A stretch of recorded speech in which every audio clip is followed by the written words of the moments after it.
UPSC CDS 1 2025 का जो है फॉर्म कैसे फिल करेंगे, स्टेप बाय स्टेप मैं आपको जो एक लाइव फॉर्म फिल करके बताऊंगा, ताकि आपको फॉर्म फिल करने में किसी प्रकार की मिस्टेक ना हो और आप इजिली इस भर्ती के लिए फॉर्म को अप्लाई कर सके। मैंने एनडीए 2025 फर्स्ट वाला जो है ऑनलाइन फॉर्म फिलअप करके बता दिया। वो वीडियो नहीं देखे तो देख लीजिएगा, लिंक आपको डिस्क्रिप्शन बॉक्स में मिल जाएगा। देखिए, फॉर्म भरने के लिए आपको आना होगा इस वेबसाइट पे। इसका मैंने डायरेक्ट लिंक आपको डिस्क्रिप्शन बॉक्स में प्रोवाइड कर दिया है। यहाँ पे मैं आपको पहले समझाता हूँ ओटीआर प्रोसेस। देखिए, यहाँ पे ओटीआर, अगर मान लीजिए पहले से आप यूपीएससी सीडीएस या एनडीए 2024 सेकेंड वाला या 2024 फर्स्ट वाला फॉर्म भरे होंगे, तो उसी ओटीआर से आप यहाँ पे अपना लॉगिन करेंगे। कैसे लॉगिन करना होता है? या तो ईमेल आईडी के थ्रू या तो मोबाइल नंबर के थ्रू। अगर आपको ईमेल आईडी पता है तो ईमेल आईडी है, तो मोबाइल है तो मोबाइल के थ्रू आप यहाँ ईमेल आईडी या मोबाइल नंबर कोई भी लिखेंगे, गेट ओटीपी पे क्लिक करेंगे, आपके मोबाइल पे ओटीपी जाएगा, उसको यहाँ लिखेंगे, कैप्चा कोड भर के लॉगिन करेंगे, आपका डैशबोर्ड आसानी से ओपन हो जाएगा। जैसे डैशबोर्ड ओपन होगा तो वहाँ पे आपको ना 7-8 स्टेप और आपको भरने होंगे, तब जाके आपका जो है पहला स्टेप यानी ओटीआर का कंप्लीट होगा। ये जो है नया जो है बदलाव किया गया है यूपीएससी के द्वारा। अगर आप फर्स्ट टाइम यहाँ पे फॉर्म भर रहे हैं, अगर आप पहली बार यूपीएससी एनडीए या सीडीएस का फॉर्म भर रहे हैं, तो आपको जो है ना ओटीआर यहाँ पे एक करना होगा,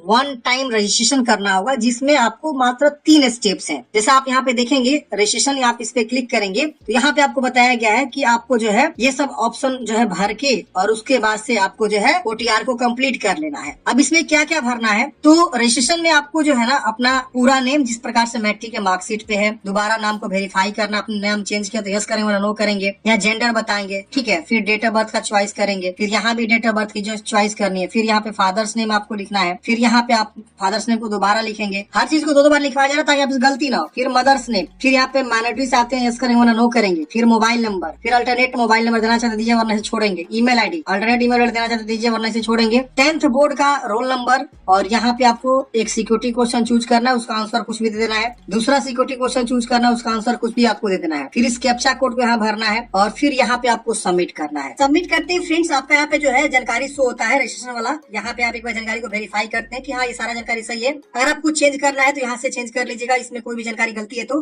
नहीं गलती है तो आई एग्री पे क्लिक करना है। एग्री करते ही फ्रेंड्स आपके ईमेल पे ओटीपी जाता है और मोबाइल पे ओटीपी जाता है, तो मोबाइल वाला ओटीपी मोबाइल वाले सेक्शन में, ईमेल ओटीपी ईमेल वाले सेक्शन में लिखेंगे। अगर आपको नहीं प्राप्त होता है तो रिसेंड का भी ऑप्शन है, रिसेंड करके आप जो दोबारा ट्राई कर सकते हैं। स्पैम जंक फोल्डर भी आप जरूर चेक करेंगे। तो हम इसे लिखते हैं और वेरीफाई ओटीपी पे क्लिक करते हैं। मोबाइल ईमेल ओटीपी वेरीफाई करते ही यहाँ पे आपका ओटीआर कंप्लीट हो जाता है और यहाँ प्रिंट का बटन मिलता है। प्रिंट करके इसे आप हार्ड कॉपी जरूर अपने पास सुरक्षित रख लीजिएगा। अगर इस बार आपका सिलेक्शन नहीं होता है किसी कारणवश से, तो अगली बार इसी ओटीआर पे आप जो है क्या करेंगे, फॉर्म को भरेंगे, या उसके अगले साल या साल में 2 बार वैकेंसी आती है तो जो सेकेंड फेज आएगा उसका भी आप इसी ओटीआर से फॉर्म को भरेंगे। तो इस चीज को विशेष ध्यान दीजिएगा, इसे प्रिंट आउट निकाल के अपने पास हार्ड कॉपी सुरक्षित रख लीजिएगा। अब क्या करना है फ्रेंड्स, अब आपको जो है यहाँ पे लॉगिन का सेक्शन बना है, ऊपर में आप लॉगिन वाला ऑप्शन पे क्लिक करेंगे। तो ये हमने फ्रेंड्स जो है रजिस्ट्रेशन का प्रोसेस को समझा। अगर आप पहले से रजिस्ट्रेशन किए हुए हैं तो आपको ये रजिस्ट्रेशन करने की आवश्यकता नहीं है, सीधे आप क्या करेंगे, यहाँ पे लॉगिन करेंगे ईमेल के थ्रू या मोबाइल के थ्रू। आपको पता होना चाहिए कौन सा ईमेल आईडी आप यूज किए थे पिछला फॉर्म भरते समय, या मोबाइल कौन सा आप यूज किए थे। तो चलिए अब हम क्या करते हैं, यहाँ पे जो हमने यहाँ रजिस्ट्रेशन किया उसके थ्रू क्या करते हैं, मोबाइल या ईमेल के थ्रू क्या करते हैं, लॉगिन कर लेते हैं। तो हम यहाँ पे क्या करेंगे, ईमेल आईडी लिख के गेट ओटीपी पे क्लिक करके कैप्चा कोड भर के लॉगिन करेंगे। चलिए हम यहाँ ईमेल आईडी लिख लेते हैं। मैं आपको लाइव फॉर्म भर के बता रहा हूँ। देखिए इसमें बहुत सारी समस्याएं आ रही है, इस बार बहुत ज्यादा बदलाव किया गया है, तो आप लोग वीडियो को सही से समझिए और जानिए, वीडियो को अच्छे से देखिएगा, समझिएगा, तभी जाके आप जो फॉर्म को अप्लाई कर पाइएगा। तो अब हम यहाँ पे ओटीपी को लिखेंगे, कैप्चा कोड भर के यहाँ पे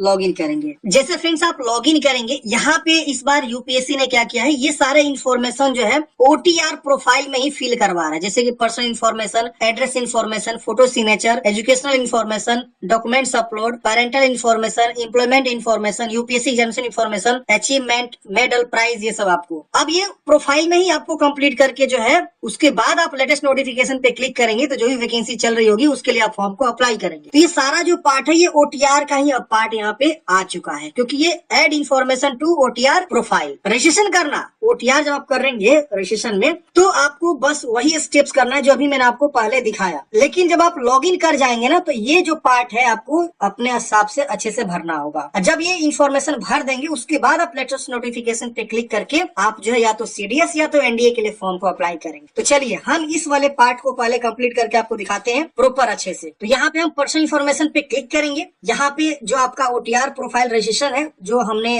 ओटीआर करते वक्त ये जानकारी दिया हुआ है, वो यहाँ पे ऑलरेडी शो करेगा, आपको अच्छे से समझ लेना है। अब यहाँ आता है other than OTR profile registration. Of personal information. तो अपना पर्सनल इन्फॉर्मेशन यहाँ पे आपको देना है। इसमें बोला गया है कि इंडियन सिटीजन है या नेपाल, भूटान, जो भी आप यहाँ पे बताएंगे नेशनलिटी। फिर मातृभाषा आपकी क्या है, यहाँ पे आपको चूज करना है मदर टंग। आप मैरिड है कि अनमैरिड है, आपका प्लेस ऑफ बर्थ क्या है, इंडिया है कि आउटसाइड इंडिया है। इसके बाद से आता है आपका पोस्ट ऑफिस, विलेज का नाम, स्टेट, डिस्ट्रिक्ट और पिन कोड। अगर आप शहर से आते हैं तो शहर, टाउन जो भी है आप यहाँ लिखेंगे। यहाँ पे आता है अपना कम्युनिटी। अगर आप SC से आएंगे और ST से आएंगे तो SC ST दोनों के लिए यहाँ पे जो है ऑप्शंस आपको सेम रहते हैं। यहाँ पे सर्टिफिकेट नंबर आपको लिखना है। यहाँ पे आपको इशूइंग या जो भी ये मतलब बनाया है आपका सर्टिफिकेट SC ST वाला, उसका डेजिग्नेशन क्या है, वो किस पद पे है, तो आपका सर्टिफिकेट बनाया है, मतलब आपने कहाँ से बनवाया हुआ है। Revenue officer not below rank of tehsildar, या तहसीलदार से बनवाया, president magistrate, additional chief president magistrate, या यहाँ पे तालुक मजिस्ट्रेट, या sub divisional magistrate, first class stipendiary magistrate, या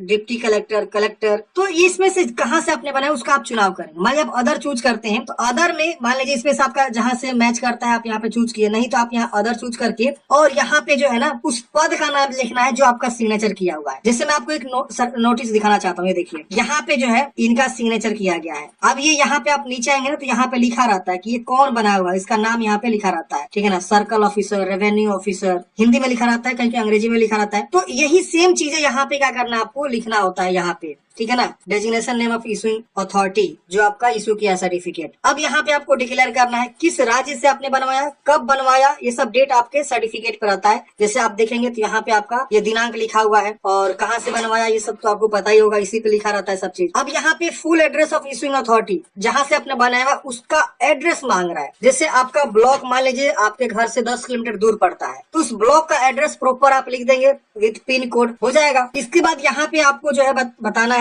state your religion if you belong SC, यहाँ पे हिंदू, सिख, बुद्धिस्ट कहाँ से आप आते हैं आपको बताना है। यहाँ पे अब आती है कि आपको जो है ना नेम ऑफ द कास्ट, ये नेम ऑफ द कास्ट क्या है, मतलब आपकी जाति क्या है वो नाम उसका लिखना है। तो ये भी आपको सर्टिफिकेट पर आता है। जैसे आप देखेंगे तो यहाँ पे इनका जो कास्ट बना हुआ है इसमें साफ साफ लिखा हुआ है कि ये जो है इस समुदाय से आती है। देखिए यहाँ पे लिखा हुआ है कोयरी समुदाय के सदस्य हैं जो बिहार के, इस तरह से आप देख सकते हैं। तो वही आपको यहाँ पे अगर कोयरी है, चमार है, धोबी है, बढ़ई है, लोहार है, वही आपको यहाँ रहेगा, वही आपको यहाँ पे लिखना है। फिर यहाँ पे आपका आता है central list with serial number of caste या ट्राइब या कम्युनिटी। अब ये सबसे इम्पोर्टेंट पॉइंट है, यहाँ पे आपको एक जो है लिंक दिया गया है। जैसे हम इस लिंक पे क्लिक करेंगे, गो पे क्लिक करेंगे, अब यहाँ पे सेंट्रल लिस्ट आपको यहाँ पे देखने को मिल जाता है। मतलब आपका जो अनुक्रमांक है, सीरियल नंबर है जाति का, वो क्या है सेंट्रल लेवल पे, ये आपको यहाँ पे जो है ढूंढने के लिए बोला जा रहा है। तो ये देखिए शेड्यूल्ड कास्ट का जो है यहाँ पे आपका आ रहा है बिहार, असम, हरियाणा, कहाँ का आप देखना चाहते हैं, जिस भी राज्य से आते हैं उसका आप क्या करेंगे इसमें से डाउनलोड करें। मतलब बिहार का देखना चाहते हैं बिहार पे क्लिक करेंगे तो यहाँ पे बिहार में देखेंगे तो SC कैटेगरी में यहाँ पे इन सबका सीरियल लिस्ट दे रखा हुआ है। बंतर का 1 है, ये देखना, बौरी का 2 है, भोगता देख रहा ना। तो ये आपको जो है अपने अकॉर्डिंग देखना होगा और वही सीरियल नंबर आपको वहाँ पे लिखना होगा, ठीक है ना। ये सीरियल नंबर दे रखा हुआ है। तो इस तरह से क्या करना है, यहाँ पे ये दे रखा हुआ है। अब इसका आसान तरीका क्या है, इसका आसान तरीका ये है कि जब आप जाति सर्टिफिकेट बनवाते हैं ना तो उसके ऊपर भी लिखा रहता है कि सीरियल नंबर क्या है आपका। जैसे आप देखेंगे तो यहाँ पे मैंने जो है एक जाति प्रमाण पत्र बनाया हो, तो यहाँ पे देखिए इस कैंडिडेट्स का जो है अनुक्रमांक 4 पर अंकित है, यहाँ लिखा हुआ है ना, तो यही आपका अनुक्रमांक 4 हो जाएगा। मतलब आप अपने जाति प्रमाण पत्र पे देखिए कि आपका सीरियल नंबर SL नंबर यानी अनुक्रमांक नंबर हो गया, तो वही आपका क्या है। अब आपके जाति पे ये सब चीज दिया रहता है। जब आप जाति सेंट्रल लेवल वाला बनवाएंगे तो उस पे लिखा रहता है कि आपका सीरियल नंबर किस कास्ट का सीरियल नंबर क्या है। अगर आप बढ़ई से हैं तो आपका सीरियल नंबर वहाँ लिखा रहेगा, बढ़ई समुदाय से आते हैं, आपका जो है केंद्र सरकार में सीरियल अनुक्रमांक संख्या डैश है। तो वो जो भी होगा आप यहाँ पे भरेंगे जो कि आपके जाति सर्टिफिकेट पे रहता है। आ गई बात समझ में। तो ये SC ST केस में अगर हम ST चूज करेंगे तो ST के लिए देखिए यहाँ पे अलग से लिंक यहाँ पे आ रहा है, डायरेक्टली PDF ही आ रहा है। हम इस पे क्लिक करेंगे, अब यहाँ पे आपको जाति अपना देखिए आंध्र प्रदेश का बता रहा है। अब आपको यहाँ से बिहार खोजना होगा, अगर बिहार से फॉर्म भर रहे हैं तो बिहार, ये देखिए बिहार में। अब बिहार में देखेंगे तो ये सारे जाति आ गए और उनका सामने सीरियल नंबर दे रखा 13, 12, 14, 15, 16। अगर मान लीजिए आप जो है खोंड जाति से आते हैं तो आपका सीरियल नंबर हो जाएगा 18। ये देख रहे हैं लोहरा से आएंगे तो 22 होगा। ये देखिए आपका बिहार का मतलब ये सब। अब छत्तीसगढ़ का आ जाएगा तो छत्तीसगढ़ से आप आते हैं तो छत्तीसगढ़ वाला सीरियल नंबर में जाके देखेंगे, कंट्रोल F दबा के आप फाइंड कर सकते हैं। जो भी आपका जाति का सामने नंबर दिया हुआ है वही आपका सीरियल नंबर होगा। तो ये जब भी हम यहाँ पे जाति चेंज कर रहे हैं ना, सेंट्रल लिस्ट यहाँ पे ऑटोमेटिक जो है या तो PDF या तो लिंक यहाँ पे खुल के आ रहा है, आप यहाँ से भी ढूंढ सकते हैं। नहीं तो सबसे आसान तरीका है कि आपके जाति प्रमाण पत्र पे ये सीरियल नंबर वहाँ दिया रहता है, ठीक है। अगर हम ओबीसी चूज करेंगे तो ओबीसी केस में पूछेगा कि क्या आप क्रीमी लेयर से बिलोंग करते हैं। क्रीमी लेयर वो होता है जिनकी फैमिली इनकम 8 लाख से ज्यादा है। अगर आपकी फैमिली इनकम 8 लाख से ज्यादा है तो आप यस करेंगे, लेकिन आप जो है ओबीसी का बेनिफिट्स नहीं ले पाएंगे। अगर आपकी फैमिली इनकम 8 लाख से कम है तो आप यहाँ नो करेंगे, तो आप एनसीएल हो जाएंगे, नॉन क्रीमिलेयर हो जाएंगे। और यहाँ पे एनसीएल का सर्टिफिकेट नंबर, इशूइंग वही सेम चीज, और किस राज्य से बनवाया, किस डेट को बनवाया, फुल एड्रेस, और यहाँ पे नेम ऑफ द कास्ट, किस जाति से आप आते हैं, समुदाय का नाम, कास्ट का नाम, कुशवाहा या जो भी है यादव। इसके वजह से सीरियल नंबर देखिए फिर से यहाँ पे अलग लिंक खुल गया। ये देखिए अलग ओबीसी हमने चूज किया तो इसका अलग लिंक आ गया। तो हम इसको क्या करेंगे, ओपन कर लेंगे। अब यहाँ पे हम बिहार चूज करते हैं। अब बिहार में हमारा जो भी है, यहाँ देखिए इस तरह से जो भी आप जाति यहाँ देखेंगे उसका जाति यहाँ पे आपको देखने को मिल जाएगा। तो ये एंट्री नंबर है आपका, जो भी सीरियल नंबर है आप यहाँ पे देख सकते हैं, देख रहे ना, 48 जो भी है। तो अब यहाँ पे आपको सेंट्रल का जो है 19 यहाँ पे दिखा रहा है सीरियल नंबर, 19 पे इनका जो है रहता है। आप यहाँ से इसे डाउनलोड करके भी पढ़ सकते हैं और अच्छे से इसमें समझ सकते हैं कि इसका सीरियल नंबर आपका बिहार वाला क्या है। आंध्र प्रदेश से नीचे आप आएंगे तो बिहार का आएगा। तो ऐसे आपको सीरियल नंबर जो है फ्रेंड्स ढूंढना होगा। बिहार का सामान्य सूची आप यहाँ पे देख सकते हैं। अब यहाँ पे जिसका भी आप सूची निकालना चाहते हैं वो आप यहाँ पे देख सकते हैं। ये देखिए कुशवाहा का 19 है, देख रहे ना। तो ये आपका सीरियल नंबर जो है अनुक्रमांक संख्या जो है यहाँ पे हो जाएगा, ठीक है ना। तो यही चीजें फ्रेंड्स आपको जो है समझना होगा और उसके अकॉर्डिंग आपको खोजना होगा थोड़ा सा और लिखना होगा। अगर हम यहाँ पे ईडब्ल्यूएस डालते हैं तो ईडब्ल्यूएस में यहाँ पे जो है आपका सीरियल नंबर नहीं मांग रहा है, देख रहे हैं ना, खाली है वो वाला ऑप्शन। और जनरल जब लिखेंगे तो जनरल वाले कैंडिडेट्स के लिए ये सब हट जाएगा, कोई नहीं यहाँ पे ऑप्शन आएगा। तो अपने अकॉर्डिंग जो भी है आप यहाँ पे सही से जानकारी को चूज करके भरना होगा। ये रही बात हमने जाति सर्टिफिकेट के बारे में। अब यहाँ पूछ रहा है विकलांग है तो यस करेंगे वरना नो करेंगे। आइडेंटिटी कार्ड, इसमें से आपको एक आईडी प्रूफ चूज करने से आधार कार्ड, डीएल, पैन। अगर आप आधार कार्ड देना चाहते हैं आधार कार्ड चूज करके और यहाँ आधार का कंसेंट यस करके आधार संख्या लिख देंगे। अगर आप पैन कार्ड चूज करेंगे तो पैन कार्ड की संख्या लिखना होगा और यही सेम आईडी आपको आगे अपलोड भी करना है, ध्यान दीजिएगा। तो जो चीज आप यहाँ पे दे रहे हैं उसी को आपको आगे अपलोड भी करना होगा। अब यहाँ पूछ रहा है कि क्या आपको कभी जो है विकलांग के तौर पे रिकमेंड किया गया था conducted by the UPSC in the past. पहले आप यूपीएससी के एग्जामिनेशन में आपको रिकमेंड किया गया था विकलांग के तौर पे, आप यस में बताएंगे। फिर यहाँ पे आप अपना जो है जॉब अपॉर्चुनिटी के लिए पर्सनल इन्फॉर्मेशन जो है एक्सेस देना चाहते हैं यूपीएससी को, तो आप चाहे तो दे सकते हैं, नहीं तो नो भी कर सकते हैं। फिर इसको डिक्लेयर करके यहाँ पे सेव कर देना है। जैसे फ्रेंड्स आप सेव करेंगे पर्सनल इन्फॉर्मेशन आपका जो है कंप्लीट हो जाएगा और इसका जो है कलर यहाँ चेंज होगा जो कि ग्रीन टिक हो जाएगा। अब यहाँ पे आप चाहे तो एडिट कर सकते हैं, एक बार देख सकते हैं कि आपने क्या जानकारी दिया। अगर चाहे तो एडिट करिएगा, वरना आप यहाँ पे एड्रेस इन्फॉर्मेशन पे क्लिक करेंगे। एड्रेस इन्फॉर्मेशन पे क्लिक करते ही यहाँ पे कोरस्पोंडेंस एड्रेस भरना है, यहाँ पे परमानेंट एड्रेस आपको भरना है। तो यहाँ पे आपका जो भी प्रॉपर एड्रेस है सही से भर लीजिएगा। आई थिंक एड्रेस भरने में कोई दिक्कत आपको नहीं होनी चाहिए। अगर आपका कोरस्पोंडेंस एड्रेस की तरह ही परमानेंट एड्रेस है, इसको टिक करेंगे, सेम दोनों कॉपी हो जाएगा, ठीक है। अलग अलग है तो इस पे एक बार भर देंगे, फिर इस पे क्लिक करके एक बार इसको भरेंगे। तो ऐसे आपको भरना होगा बारी बारी से और उसके वजह से सेव करके उसके वजह से फोटो एंड सिग्नेचर वाले ऑप्शन पे क्लिक करेंगे। सेव नेक्स्ट करते ही अब यहाँ पे आपको फोटोग्राफ और यहाँ पे आपको क्लिक करके सिग्नेचर को अपलोड करना है। फोटोग्राफ सिग्नेचर के बारे में थोड़ा सा आपको गाइडलाइन सही से समझना होगा और मैं आपको एडिट करना यहाँ पे बता देता हूँ, उसी हिसाब से आप एडिट यहाँ पे करेंगे। देखिए कोई भी फोटो हो उसका सबसे पहले फाइल साइज 20 से 300 केबी के बीच होना चाहिए और इसका जो विड्थ बोला गया है वो 550 पिक्सल से लेकर 1000 के बीच होना चाहिए। मतलब विड्थ और हाइट मतलब 550 से कम नहीं होना चाहिए और 1000 से ज्यादा जो है यहाँ पे नहीं होना चाहिए। ये मैक्सिमम 1000 रखा गया है और मिनिमम 550 रखा गया है। तो अब 550 और 1000 के बीच कोई भी आप एक डिजिट बना लीजिए, उस डिजिट में आप अपना जो है पिक्सल बना लेंगे, इजीली हो जाएगा। जैसे फॉर एग्जांपल 550 और 1000 के बीच दो हम संख्या लेंगे, जैसे कि 550 से हम 580 ले लेते हैं इंटू 980 ले लेते हैं, हमारा आ जाएगा। तो 550 इंटू 980 में आप बना लेंगे ना इजिली फोटोग्राफ का पिक्सल, तो आपका हो जाएगा, कोई दिक्कत नहीं होगा। और फोटोग्राफ का एक और गाइडलाइन है यहाँ पे कि आपके फोटो के नीचे आपका नाम और कब आपने फोटो खिंचवाया हुआ है ये आपको जरूर मेंशन होना चाहिए। ये देखिए नीचे में एक्सेप्टेबल फोटो का जो है यहाँ पे सैंपल दे रखा हुआ है। सेम इसी तरह से क्या करेंगे, आप फोटो को यहाँ पे लगाएंगे। तो मैं यहाँ पे क्या करता हूँ, फोटो को चूज पे क्लिक करता हूँ। जैसा आप यहाँ पे देख सकते हैं ये एक्सेप्टेबल फोटो में यहाँ पे आपको देख सकते हैं, यहाँ पे ये आपका जो है नाम और नीचे में कब आपने फोटो खिंचवाया हुआ है यहाँ पे आपको मेंशन होना चाहिए। लेटेस्ट वाला फोटो आपको लगाना है। मैं इसका डायमेंशन दिखाना चाहूंगा आपको ताकि आपको और क्लियर हो सके कि हमने किस मतलब डिटेल्स में सेव कर रखा हुआ है। इसको देखिए 750 इंटू 950 में हमने इस पिक्सल में रखा हुआ है। विड्थ देखेंगे तो 750 जो कि 550 से कम नहीं है और हाइट देखेंगे तो 950 पिक्सल में है, 1000 से ज्यादा नहीं है। तो हमने बताया ना कि 2 डिजिट आपको लेना है पिक्सल का विड्थ और हाइट में, ताकि आपका जो है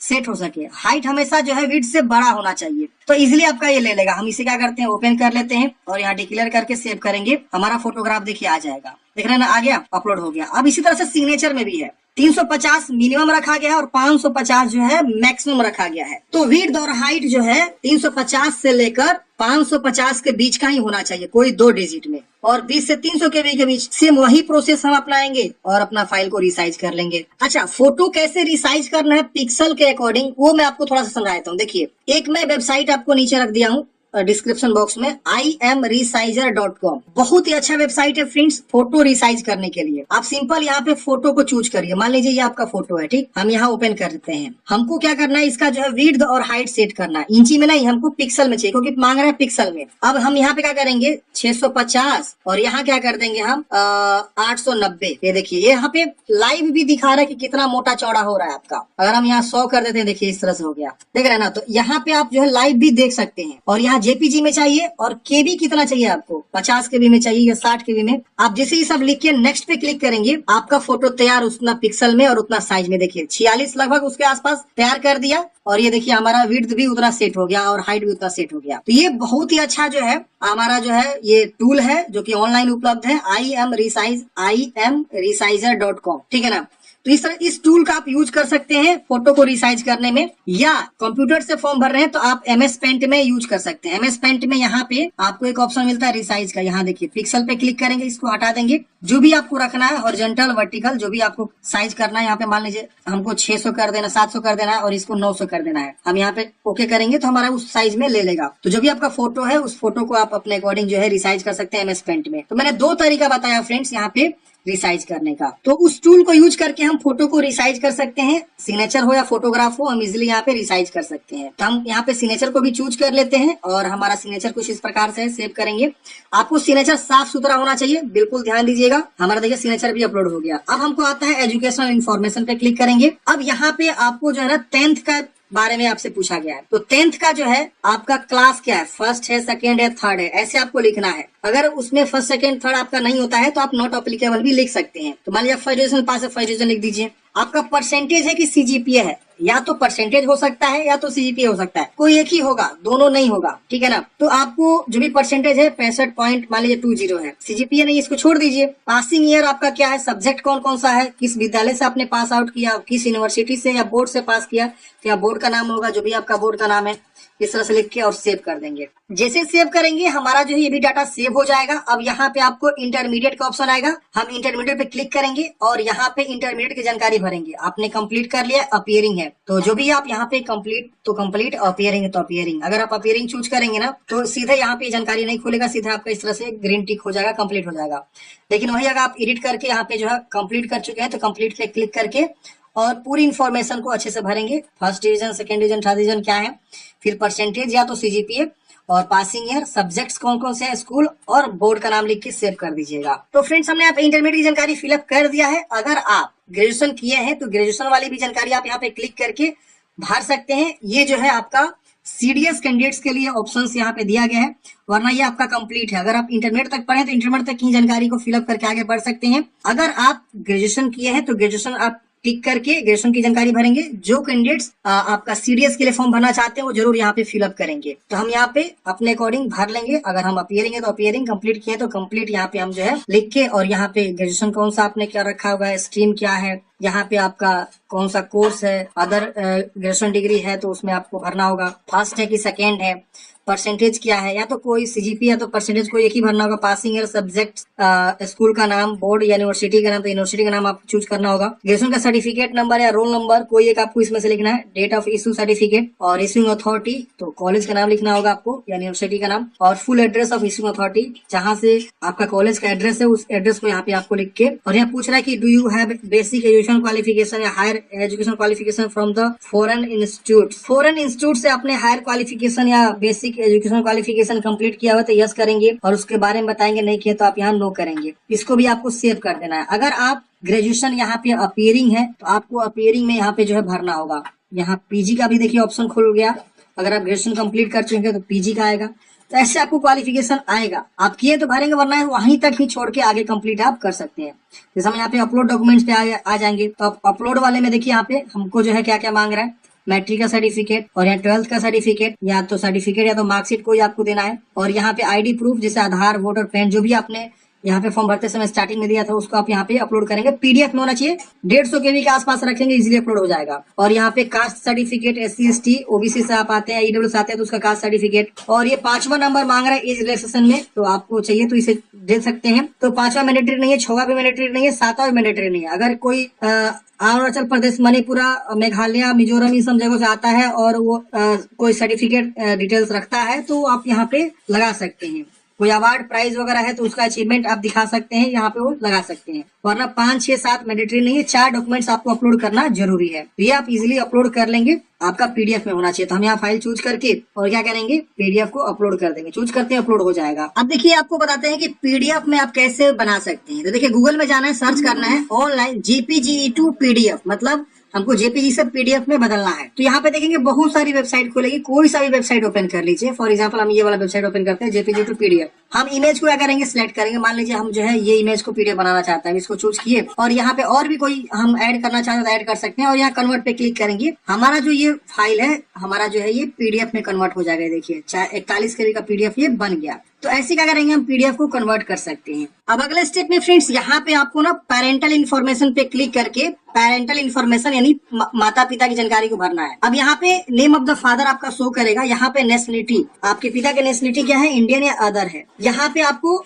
एड्रेस उनका बताना है कि आपके पिताजी का एड्रेस क्या है। अगर आपका सेम वही वाला एड्रेस आपके पिताजी का भी है तो सेम आप यहाँ पे परमानेंट वाला टिक करेंगे, सेम वही वाला एड्रेस यहाँ पे आ जाएगा। देखिए यहाँ पे जो भी मैं जानकारी दे रहा हूँ ना फ्रेंड्स, ये सब एक तरह से डमी प्रकार की आईडी है और ये किसी के पर्सनल इन्फॉर्मेशन की जानकारी नहीं है। किसी का जो है पर्सनल इन्फॉर्मेशन यहाँ पे नहीं साझा किया जा रहा है। ये इसलिए मैं बोल रहा हूँ ताकि ये यूट्यूब जो है वीडियो को डिलीट कर देते हैं। तो इसलिए मैं यहाँ पे पहले ही बता देता हूँ कि यहाँ पे जो भी जानकारी दिया जा रहा है डमी टाइप का है, किसी के यहाँ से बिलोंग नहीं करता है। अब यहाँ पूछ रहा है कि आपके फादर इन सर्विस, आपके पिता जो है सर्विस में है, तो आपको बताना है रिटायर्ड है, जो भी है। नहीं है तो आप यहाँ पे नॉट अप्लीकेबल लिखेंगे। यहाँ लिखा हुआ है कि अगर वो नहीं ऐसे करके तो आपको नॉट अप्लीकेबल लिखना है। और आपके पिता का इनकम क्या है, इफ डिजीज या नो इनकम इंटर 0। अगर आपके पिताजी का इनकम कोई नहीं है तो 0 लिख सकते हैं। अगर है, जो भी इनकम करते हैं वो 10,000 15,000, ये एनुअल होता है, सालाना इनकम बताना होता है, आप यहाँ लिखेंगे। State which your father originally belong, आपके पिताजी किस राज्य से बिलोंग करते हैं और किस डिस्ट्रिक्ट से बिलोंग करते हैं आपको लिख देना है। उसके बाद आपको सेव कर देना है। आपके पिताजी का प्रोफेशन क्या है, एग्रीकल्चर, साइंटिस्ट, लॉयर, जो भी है, या अदर का भी ऑप्शन अदर में यहाँ पे भर सकते हैं। अगर जो भी आप यहाँ चूज करके इसे सेव कर देंगे। तो हमने फादर्स की इन्फॉर्मेशन को भर दिया। अब हमारा मदर्स का इन्फॉर्मेशन भरना है। मदर इंडियन है, यहाँ पे वो क्या है, हाउस वाइफ जो भी है यहाँ पे बताना है। और उनका एड्रेस क्या है, पिताजी वाला सेम एड्रेस है या आपका वाला सेम एड्रेस है, तो इसको टिक करेंगे, वही वाला सेम एड्रेस यहाँ उठा लेगा। फिर माताजी का इनकम क्या है, अगर है तो बताए, वरना 0 कर देंगे। इसके बाद यहाँ पे आपकी माताजी सर्विस में है तो बताएंगे, वरना नॉट अप्लीकेबल। और किस राज्य से बिलोंग करती है और किस जिला से बिलोंग करती है आपको यहाँ पे लिख देना है और इसको भी सेव कर देना है। ये देखिए इस तरह से सेव हो गया। अब यहाँ पे आपको आता है एम्प्लॉयमेंट इन्फॉर्मेशन, इस पे क्लिक करेंगे। अब यहाँ पूछा जाता है कि योर प्रेजेंट एम्प्लॉयमेंट, आप एम्प्लॉय हैं, अगर आप कहीं काम कर रहे हैं, सेंट्रल, स्टेट, PSU, प्राइवेट, तो आप बताएंगे, वरना नॉट एम्प्लॉयड। यहाँ पे आपको पूछा गया क्या आपने कभी एम्प्लॉय हुए थे, मतलब आप कभी जो है have you ever been employ, आप पहले कभी जॉब लिए थे तो यस करेंगे। उसके बारे में बताएंगे गवर्नमेंट था कि पब्लिक था, और उसका डेट आपको बताना है। नहीं किया तो नो करेंगे। क्या आप सेल्फ एम्प्लॉय हैं, अगर सेल्फ में तो यस करेंगे, नहीं है तो नो करेंगे, इसको भी सेव कर देंगे। इसके बाद यहाँ पे आपको जो है, अच्छा ये क्यों नहीं सेव हो रहा, गवर्नमेंट सर्वेंट रिक्वायर्ड, हम इसको नो करते हैं, इसको भी नो करते हैं, इसको भी हम नॉट एम्प्लॉयड, इसको सेव करेंगे। अब ये सेव हो गया। अब यहाँ पे हम UPSC एग्जामिनेशन इन्फॉर्मेशन पे क्लिक करेंगे। यहाँ पूछा जा रहा है कि क्या आपको कभी UPSC एग्जाम के द्वारा जो है निष्कासन किया गया है, तो यस में आपको बताना है डिवाइडेड यानी निष्कासन। फिर यहाँ पूछ रहा है कि have you ever appeared in any UPSC examination, आपने प्रीवियस कभी UPSC एग्जामिनेशन को अपीयर किया है, अगर किया है तो यस करेंगे। और यहाँ पे आपको अपीयर एग्जामिनेशन नेम बताना होगा, कौन सा एग्जाम अपीयर हुए थे, जैसे यहाँ पे UPSC, NDA, CDS जो भी है, और कितने बार आपने एग्जाम अपीयर हुए थे वो सब बताना है। और यहाँ पे have you ever accepted allocation in service या पोस्ट, आपको जो है कभी किसी एग्जामिनेशन में इससे पहले जो है एलोकेशन किया गया था किसी पोस्ट पे, सिविलियन सर्विस के बेस पे, आपको यस में बताना है। अगर आप यहाँ पे UPSC के एग्जाम दिए तो यस करें, वरना नो करेंगे, सब हट जाएगा, फिर से भी आप सेव कर देंगे। हमारा UPSC वाला भी ऑप्शन क्लियर हो गया। अब हमको आता है अचीवमेंट प्राइज मेडल, इस पे क्लिक करेंगे। आपने कभी किसी यूनिवर्सिटीज में स्टेट लेवल या नेशनल लेवल पे कोई अचीवमेंट प्राइज स्कॉलरशिप लिया है तो इसको बारे में बताएंगे। स्पोर्ट्स NCC है तो उसके बारे में बताएंगे, नहीं तो छोड़ेंगे। आपको जो है लीडरशिप हेल्ड स्कूल कॉलेज में लीडरशिप मिला पोजीशन। तो ये सब आपको एक्स्ट्रा जो है करिकुलर के बारे में, एक्टिविटीज के बारे में आपको बताना है। कोई इंटरेस्ट हॉबीज वगैरह है आपके तो आप यहाँ पे लिख सकते हैं उसके बारे में अच्छे से। अब यहाँ पूछ रहा है whether your family owns possession any of the following asset, जैसे कि आपके फैमिली में 5 एकड़ ऑफ एग्रीकल्चर लैंड है, 5 अरब और उससे ज्यादा, और आपके यहाँ जो है 1000 स्क्वायर फीट और उससे ज्यादा जो है रेसिडेंशियल फ्लैट है, या रेसिडेंशियल प्लॉट है 100 square feet yard and above में, या रेसिडेंशियल प्लॉट है 200 square feet yard and above में, तो आप यहाँ पे यस करेंगे, नहीं है तो आप इसे नो करेंगे। ये आपसे पूछा जा रहा है, अगर उस तरह का है तो यस कर सकते हैं, नहीं है तो आप यहाँ पे नो भी कर सकते हैं। अब यहाँ पूछ रहा है व्हाट लैंग्वेज, आप जो कौन सा लैंग्वेज जानते हैं जिसको आप पढ़ सकते हैं, बोल सकते हैं, लिख सकते हैं, तो आपको यहाँ पे वो लैंग्वेज चूज कर लेना है। यहाँ पे आपको लैंग्वेज आएगा, जैसे हम यहाँ पे हिंदी चूज कर रहे हैं, जो भी आपको लैंग्वेज आती है आप यहाँ पे चुनाव करें। फिर आप वो जो लैंग्वेज चूज किए हैं वो किस लेवल तक आपने पढ़ा हुआ, 10th लेवल या 12th लेवल, आप उसको ऐड कर लेंगे। और भी कोई लैंग्वेज आप जानते हैं जिसको आप पढ़ बोल सकते हैं तो आप यहाँ पे बता सकते हैं। यहाँ पे आपको इंग्लिश का तो ऑप्शन है नहीं, बाकी ये इंडियन ही सारे लैंग्वेजेस हैं, आप यहाँ पे देख सकते हैं। जो भी आप जानते हैं उसको आप यहाँ पे चुनाव करिए, वरना इसे छोड़ सकते हैं। हालांकि एक लैंग्वेज आपको देना जरूरी है, इससे भी हम सेव कर देंगे। और सेव करने के बाद से अब हमारा जो है कंप्लीट हो जाता है ये सारा इन्फॉर्मेशन। हम यहाँ पे जो है इन सभी इन्फॉर्मेशन को एक बार अच्छे से वेरीफाई कर सकते हैं बारी बारी ऑप्शंस पे जाके। अब जैसे ये सारा इन्फॉर्मेशन कंप्लीट हो जाता है तब जाके हमारा जो है ये सारा जो ओटीआर प्रोफाइल है हमारा कंप्लीट होता है। अब हम डैशबोर्ड पे आएंगे तो आप देखिएगा यहाँ पे ये सारा ओटीआर जो इन्फॉर्मेशन हमारा कंप्लीट होता है। यानी इस प्रकार से जो है हमने यूपीएससी का जो है ओटीआर वाला ऑप्शन को जो है कंप्लीट कर लिया हुआ है। अब मान लीजिए आपको फॉर्म भरना है ओटीआर कंप्लीट करने के बाद से ओटीआर प्रोफाइल, तो आप यहाँ लेटेस्ट नोटिफिकेशन पे क्लिक करेंगे और जिसके लिए भी एलिजिबल है एनडीए के लिए या सीडीएस के लिए, उसके सामने आपको यहाँ पे जो है पार्ट 1 पे क्लिक कर देना है। जैसे पार्ट 1 पे क्लिक करेंगे ऑटोमेटिक आपका पार्ट 1 जो है कंप्लीट हो जाएगा। वो ऑटोमेटिक ओटीआर से उठा के डाटा दिखा देगा और वो कंप्लीट हो जाएगा। उसके बाद से पार्ट 2 और पार्ट 3 ऐसे आपको कंप्लीट कर लेना है। और यहाँ पे आपको क्या करना है, अगर ओटीआर में अपडेट करना है इस पे क्लिक करेंगे, वरना पार्ट 1 पे क्लिक करेंगे। पार्ट 1 पे क्लिक करते हैं हमारा इस प्रकार से आएगा, इंस्ट्रक्शन को रीड करेंगे, यस करेंगे, ओके करेंगे। ओके करते हैं ये सारा देखिए personal information, address information, qualification, photo signature, documents, ये सब जो है आपका पार्ट 1 में ऑटोमेटिक ले लिया है। कहाँ से? ओटीआर से ले लिया है। अब यहाँ पे आपको आई एग्री करना है। अगेन आपको अच्छा इसको टिक बॉक्स क्लिक करके एग्री करना होगा। अब ये देखिए हमारा पार्ट 1 कंप्लीट हो गया। अब हमारा पार्ट 2 ओपन होगा, इस पे क्लिक करेंगे। अब देखिए पार्ट 2 खुल गया। यहाँ पे हम सारी जानकारी को अच्छे से वेरीफाई करेंगे। यहाँ नीचे में जो पार्ट 2 हो वो क्वालिफिकेशन अब आपसे पूछेगा। तो यहाँ पे आपको ना ग्रेजुएशन के बारे में पूछा जा रहा है। यहाँ विवरण देखने पे क्लिक करें पे क्लिक करेंगे तो यहाँ पे 3 ऑप्शन मिलेगा, 3 कोड है ये, फर्स्ट, सेकेंड और थर्ड। मतलब फर्स्ट से बिलोंग करेंगे या थर्ड से या सेकेंड से, आपको यहाँ पे बताना होगा। जैसे पहला क्या कह रहा है, पहला वो लोग चूज करेंगे जो यहाँ पे पास हो चुके हैं या अपेयरिंग है फाइनल या डिग्री में, और उनके जो 10+2 है उसमें फिजिक्स मैथ रहा है। तो दूसरा वो लोग चूज करेंगे जो इंजीनियरिंग डिग्री ले रहे हैं, या तो फाइनल या मतलब कोई भी, या तो अपेयरिंग या पास, मतलब बस इंजीनियरिंग होना चाहिए, इंजीनियरिंग डिग्री, वो दूसरा कैंडिडेट्स। तीसरा ऑप्शन वो चूज करेंगे जो यहाँ पे फाइनल जो है ईयर का डिग्री ले रहे हैं लेकिन अदर देन दूसरा सब्जेक्ट है, जैसे कि आपका फर्स्ट और 2 को छोड़ के। तो यहाँ पे 3 ही ऑप्शन है, 3 ही ऑप्शन में इन्होंने खत्म कर दिया है। अगर वो इंटर लेवल पे फिजिक्स मैथ पढ़े हुए हैं और ग्रेजुएशन उनका पास हो चुके हैं, अपेयरिंग है, तो पहला चूज करेंगे। सिंपल फंडा है। तो इसमें से आपका जो भी मतलब आ रहा है वो आप यहाँ पे जो है क्या करेंगे, चुनाव कर लेंगे। उसके बस यहाँ पे आपको कंटिन्यू वाले ऑप्शन पे क्लिक कर देना है। कंटिन्यू करते हैं फ्रेंड्स। यहाँ पे अब आपको जो है ना, यहाँ पे जो भी आपने आईडी प्रूफ दिया था वो यहाँ पे आपका शो करेगा। यहाँ पे आप देखिए फोटो आइडेंटिटी प्रूफ। अब यहाँ पे आपको पूछा गया है कि क्या आपके पास डीजीसीए द्वारा जारी वैध एंड वाणिज्य पायलट लाइसेंस है। इसमें आपको बताना है ये नो ही रहेगा, क्योंकि हमारा जो क्वालिफिकेशन थोड़ा सा अलग है। जो साइंस वाले बैकग्राउंड से उनको लिए ये वाला ऑप्शन यस नो में आएगा। फिर प्रीफरेंस देना है। इसमें आपका जो है आईएम में आईएनए और एएफए और ओटीए यहाँ पे 4 वैकेंसी होती है। तो प्रीफरेंस आप अपने अकॉर्डिंग दे सकते हैं कि इसको पहले रखना कि इसको 2 नंबर पे, जिसको नहीं रखना उसमें 0 डाल सकते हैं। ऐसा आपको यहाँ पे भरना है। कि आपके पास एनसीसीसी प्रमाण पत्र सीनियर डिवीजन यहाँ पे मिलने की संभावना आपके पास है, अगर है तो आप यहाँ पे बताएंगे, वरना इसे नन कर देंगे। क्या आपने जो आर्म फोर्स में कार्यरत है यस में बताएंगे। क्या आप सैनिक स्कूल से संबंध रखते हैं, सैनिक स्कूल में पढ़ाई किया तो यस करें, वरना नो करेंगे। फिर कंटिन्यू कर देना है। जैसे से फिनिश करेंगे फिर से यहाँ पे आपका प्रीव्यू पेज खुलेगा। आप जानकारी को वेरीफाई करिए, उसके बाद से अगर कुछ गलती है तो अपडेट करिए, नहीं गलती है तो यहाँ पे जो ये कैप्चा कोड दिख रहा है वैसे आपको क्या करना है फ्रेंड्स, फिल करना है और आई एग्री पे क्लिक करना है। जैसे आप एग्री पे क्लिक करेंगे यहाँ पे आपको जो इस प्रकार से शो हो जाएगा। आप नीचे आएंगे, यहाँ पे हमको फोटोग्राफ और सिग्नेचर इमेज व्यू करने के लिए बोला जा रहा है, आप इस पे क्लिक करेंगे। अगर आपका एप्लीकेशन फी लगता है तो यहाँ पे आपको पे एप्लीकेशन फी का ऑप्शन आता है, 100 रुपया या 200 रुपया जो भी आपको एप्लीकेशन फी लग रहा है वो आपको यहाँ पे जमा करना पड़ता। उसके बाद आपका फॉर्म कंटिन्यू होता है। तो हम यहाँ पे क्लिक करेंगे। अब देखिए यहाँ पे जैसे क्लिक करते हैं हमारा ये भी स्टेप कंप्लीट हो जाता है। अब हमको जो है यहाँ पे सेंटर सिलेक्शन का ऑप्शन आता है, इस पे क्लिक करेंगे और यहाँ एग्जाम सेंटर हम कहाँ रखना चाहते हैं अपने अकॉर्डिंग यहाँ पे हम जो है चुनाव करेंगे। तो हम यहाँ पे अपने अकॉर्डिंग जो है एग्जाम सेंटर को क्या करेंगे फ्रेंड्स, चुनाव कर लेंगे और उसके बाद से इसको आई एग्री पे क्लिक करेंगे और उसके बाद से हमारा जो है अगला स्टेप कंप्लीट हो जाता है, फाइनल कंप्लीट हो जाता है।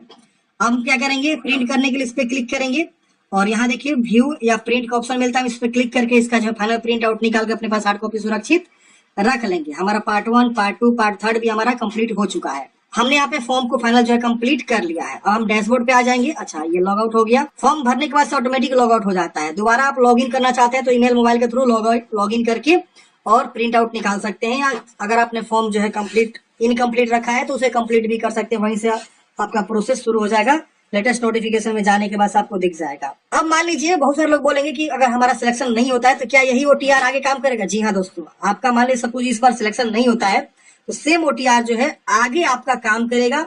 इस ओटीआर को सुरक्षित रख लीजिएगा या अपने मोबाइल ईमेल को अच्छे से जो है आप क्या करिएगा, मतलब सुरक्षित रख लीजिएगा, गुम मत होने दीजिएगा, क्योंकि आगे चल के अगर आपको फॉर्म भरना है तो आई होप आप लोग समझे होंगे कि सीडीएस के लिए कैसे आपको फॉर्म को भरना है। आपके मन में कोई भी डाउट्स है, कमेंट है, कमेंट बॉक्स में पूछिएगा फ्रेंड्स।